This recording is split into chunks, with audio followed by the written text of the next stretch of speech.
Got my roommates to stop having sex during quarantine, by user Viharike. Full disclosure, this was at the beginning of quarantine for most of the US. I have 2 roommates that are dating. When I first moved in with my original roommate, we were both single guys.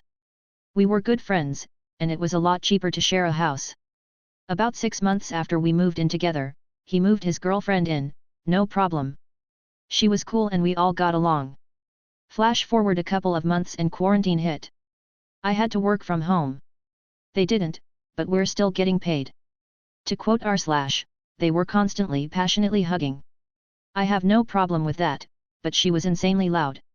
I'm talking Lassie from Porky's Loud. I told them they needed to quiet down during work hours, and his exact words were, "We aren't that loud. Quit exaggerating and deal with it." Pertinent to the story is that I'm an IT help desk person, so I was on the phone a lot. One day while I was on the phone with a client, they started going at it. The client was a young female, and she heard it. She asked me if I was watching porn while helping her. I apologized and told her it was my roommate and his girlfriend. She laughed and said she understood. I finished helping, and hung up. End of story, right, wouldn't be here if it was. The next day I get a phone call from my CTO saying a client complained because I was watching porn while on a support call. I explained the situation to him and he laughed it off. Thank goodness he was a cool boss. I told them about it, and he reiterated that she wasn't that loud, and suck it up.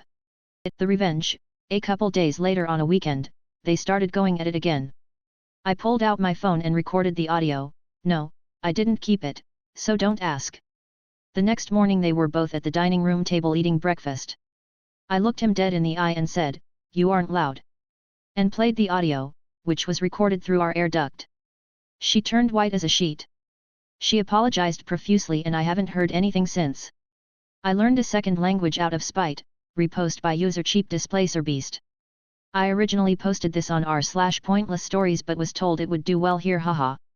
TLDR, my grandmother told me I didn't have the abilities to learn a language like French, so I spent a few years learning it just to rub in her face.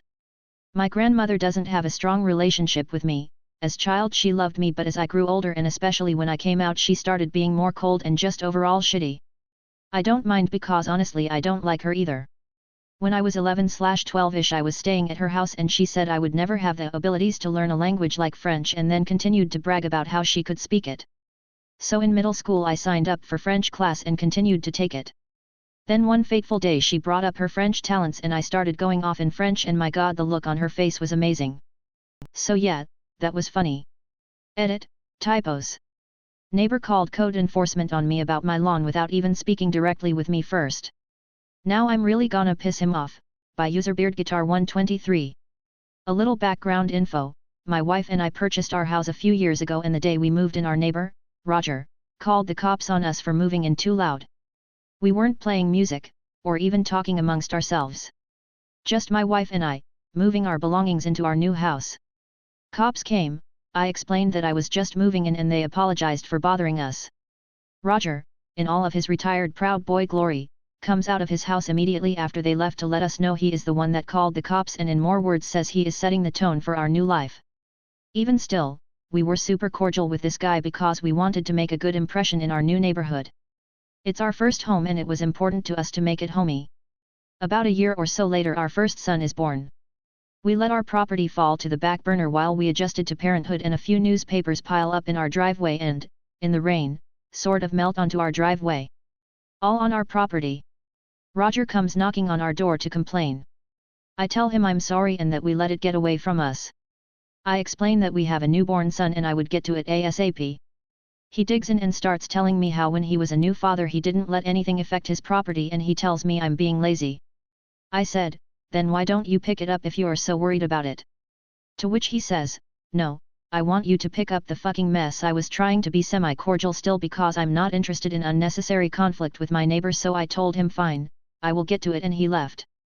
Later that year, Roger comes over one day to ask if he can trim the tree that hangs over my fence onto his side of the fence and I'm fine with that, so I say no problem, and he casually mentions how one time when a 17Y/0 kid, friends with his delinquent drug addict son at the time, broke into his garage, he hit him in the head with a baseball bat until he was retarded and the police came and he was cleared of all responsibility because it was a break-in. He's smiling and laughing while telling me this. Noted. I'm thinking to myself, this guy is a fucking piece of shit psychopath. Well, it's a couple years later now with a few more minor run-ins but nothing too significant, and my wife and I just had our second son 1 month ago. About 10 days ago, son isn't even 3 weeks old at this time, I get a notice on my door saying my lawn is in violation of my city's code. I mowed it 2 days before my son was born, so it's been about 3 weeks since I mowed and it's been raining since. I have 48 hours to comply. I call the number on the card and no answer, so I call the non-emergency line to verify what my responsibility is because of the vague wording on the door hanger. It's because one of the types of grass in my lawn, growing very sparsely, like 1 blade per square inch, is over 12 inches tall. The majority of the grass was like 2 to 3 inches long, but there was another type there as well that grew faster. I told them that I'm a new father and asked for an extension to deal with it later. They said don't even worry about the lawn, just take care of the baby. So now with some newfound confidence I mow my lawn in a spiral shape, leaving lots of grass remaining as a middle finger to whoever, we know who it was at this point in the story, right, called the cops on me about my lawn. A couple days later Roger talks to me over our shared backyard fence and asks about my lawnmower and if it's busted or something. I told him, no, I just have more important priorities than mowing my lawn, and tell him about my new son, and then I asked if he was the one that called the cops on me about it. He says he called code enforcement but not on me. He called on my new neighbors on my other side, a really nice Mexican family who is always diligent about their lawn and always working outside on their new property. He says code enforcement must have happened to notice my lawn when they went to follow up on his call next door. At this point I say something along the lines of, look, I'm a pretty fucking cool guy, if you have a concern about my property then you can speak with me directly.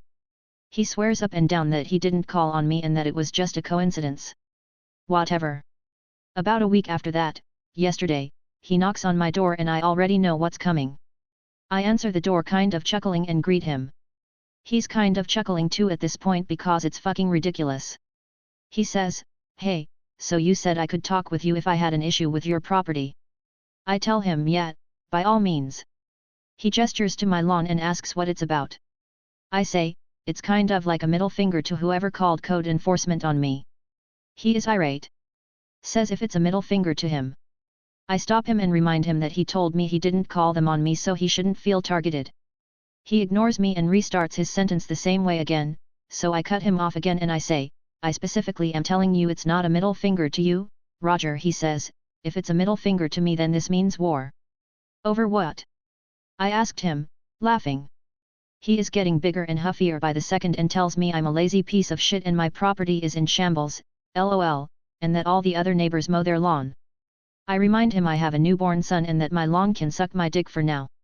He puffs up as big as he can and says, I never had this issue when I was a new father. I told him I don't give a shit about what he did as a dad. Ironically enough, his drug addict son lives in the house on the other side of him and causes trouble in the neighborhood regularly.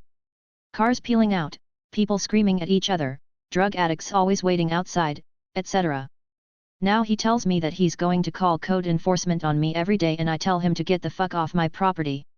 He says, move me, so I tell him I'm calling the cops and he says do it, so I grab my phone and start dialing. He walks to the sidewalk and keeps yelling at me about how I'm lazy and not fit to own my property. Cops come and speak with us. Very anticlimactic. They did make sure to let him know that he needs to get off my property when I say so, and that's all I wanted from them. Tomorrow I'm going to take my hedge trimmers and mow my maize down to 11 inches. Fuck you, Roger. TLDR, my asshole neighbor called code enforcement on me about my 3 weeks worth of unmowed lawn. There is a code stating that the lawn must be less than 12 inches, so tomorrow I'm bringing my hedge trimmers out and trimming a couple inches off the top to bring it down to 11 inches. Revenge on Bank That Repossessed Home, by USCR 2. I'm new here, so sorry if this isn't allowed or breaks any rules. So this is a story of a petty genius who took revenge on me / my client, and I still find it hilarious. Some backstory. Straight out of college, I join a professional services firm on a training contract, which means they pay for my education while I work towards a professional qualification. In turn, I work for essentially minimum wage for 3 years. If I quit within this time, I have to pay them back for the cost, which is a lot of money for someone straight out of college. This firm placed me in a department which works for banks / lenders to repossess homes. I say this because I want to be clear that I know that I was doing the devil's work, but I couldn't really quit. On to the revenge part. There was this old-ish couple who missed about 3 payments on their mortgage and our client instructed me to issue them notice of repossession. After I did as told, the couple tried to negotiate and they made a really good offer to outright pay off the mortgage. I'm guessing they had family who wanted to help and gave them some money to do that. I recommended it to my client to accept it but was told to turn it down. They thought they could make more money off it by putting it on the market. This couple was devastated and I felt just awful about it, but there was nothing I could do. Anyway, time went on and the couple moved out and we got the keys and started readying the house for sale.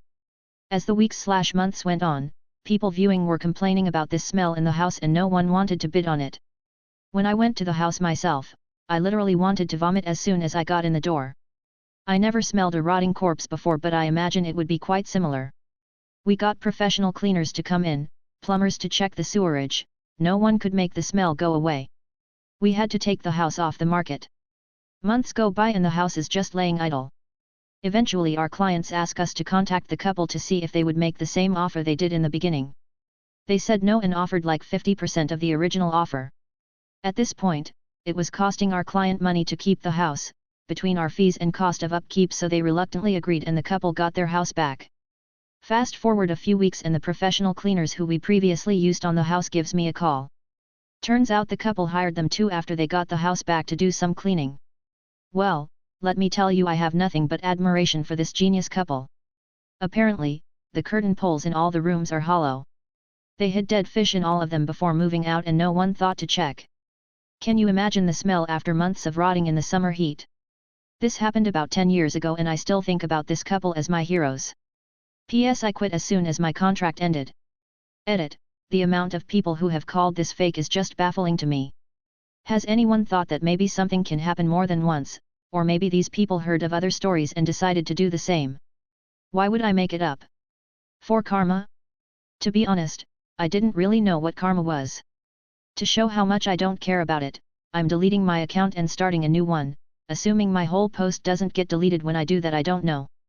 I only use Reddit casually and saw this community and thought, hey, I'd share a funny story from my past. Who knew people would be so skeptical? Before I delete my account, I want to clarify a few things. 1. People are focusing on the 3 missed payments.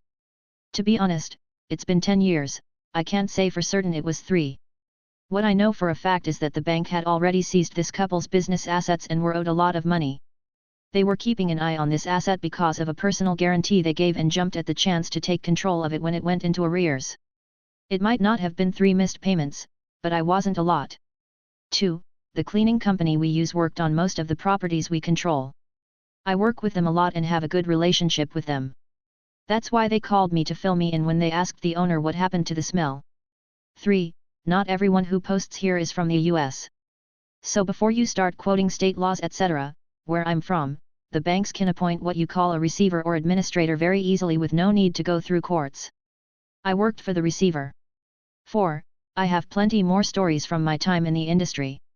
This happened to be the only funny petty revenge one I could remember. Most others had criminal damage, think bulldozers and fire, so these kinds of things happen so often. I have been taking revenge on my boss after she wrongly accused me of something that wasn't my fault and didn't apologize for it, by user Laylaman. Edit. Dear people, I would like to address some things. TLDR, I have been taking revenge on my boss since 4 days now because she didn't apologize. So this story requires some backstory. I work in a hospital, to be precise I work in the logistical part of it. Nothing fancy or as important as the work nurses and doctors do, but I am responsible for some important parts that keeps everything running. I make sure to take my work as serious as I can do and always try to be as polite as ever, although I also think that being polite is kinda something that should be normal. Anyway, back to my story. Last week something went wrong in a machine that gives out the uniforms for the nurses. See it as one huge vending machine that holds like 300 scrubs. It's pretty important that the machine keeps running, day or night, and since I do the night shifts it's my job that it does. However, on that one day last week, Tuesday to be specific, a malfunction happened and the machine stopped working. We only found out the next day and at that time it was already too late. Lots of angry nurses, which was understandable. When I arrived at my work my boss was already waiting for me in the office. She took me aside and made sure I understood what I did wrong. She blamed me for making everyone work in old and dirty clothes and for costing the company, we aren't part of the hospital, money. I accepted it as it was during my shift. What did bother me was that I made sure everything worked perfectly fine that Tuesday. I always make sure to check it at least 3 times before I leave. But apparently not this time. Fast forward to this week's Tuesday. Something interesting happened. The company I work for looked into the machine and the program it runs on. Turns on that it wasn't actually my fault at all. An update didn't work out as it was supposed to be and it wasn't patched in time. My boss told all this to me with a big smile without making any effort to apologize. So after she left I made sure to take my revenge. I kept it small so she wouldn't really notice it. My revenge. On the first day, Tuesday, I diluted the Coke she always drinks. I poured out some Coke and added water to it. Mixed it together and left the cap off until my shift was over. Say goodbye to your carbonated drink. On Wednesday I took the batteries from her mouse and put them in backwards so it wouldn't work anymore. Today, Thursday, I flipped back one of the tiny legs of her keyboard. You won't notice it when you stand near it, but when you try to type on it, it will wiggle around. Very annoying for about a second. Tomorrow, Friday, I will make the hole puncher she uses a little shorter. Not noticeable when you look at it, but definitely when you use it. As for next week, I'm not sure yet. But I am quitting soon, so maybe give her my 2 weeks notice? Thank you for the long read.